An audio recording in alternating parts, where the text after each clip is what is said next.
இருக்கிற சைஸுக்கும் ஸ்ட்ரென்த்துக்கும் சம்பந்தமே இல்லாம ஒருத்தன் இருப்பான்னா அது இவன் தான். டிவிஎஸ் 50 ராயல் என்ஃபீல்டு ஜாவாலாம் அந்த காலத்துல பிரபலமா இருந்துச்சு.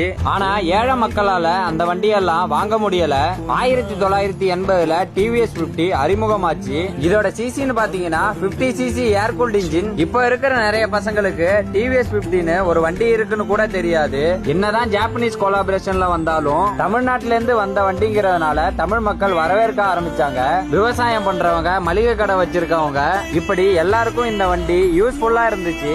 இப்போ இருக்கிற 90s கிட்ஸோட ஃபர்ஸ்ட் ஓட்டின பைக்கா டிவிஎஸ் 50 தான் இருக்கும். 4-5 பேர் ஏறி உக்காந்தாலும் குதிரை மாதிரி அசால்ட்டா இழுத்துட்டு போவோம். ஸ்ட்ரோக் புடிச்சு பெடல் பண்ணாதான் இந்த பைக்கை ஸ்டார்ட் பண்ணலாம். பெட்ரோல் இல்லனா கவலையே பட வேணாம், பெடல் பண்ணியே வீட்டுக்கு எடுத்துட்டு வந்துடலாம். இன்னமும் இந்த வண்டி மாசா ரோட்ல ஓடிட்டு தான் இருக்கு. எனக்குலாம் இந்த வண்டியோட மறக்க முடியாத மெமரிஸ் அதிகமா இருக்கு. உங்கள எத்தனை பேரு இந்த வண்டியை ஓட்டி இருக்கீங்க, யாரோட வண்டியை ஓட்டி இருக்கீங்கன்னு கமெண்ட்ல சொல்லுங்க. டிவிஎஸ் 50யோட பவரை பார்த்துடலாம்.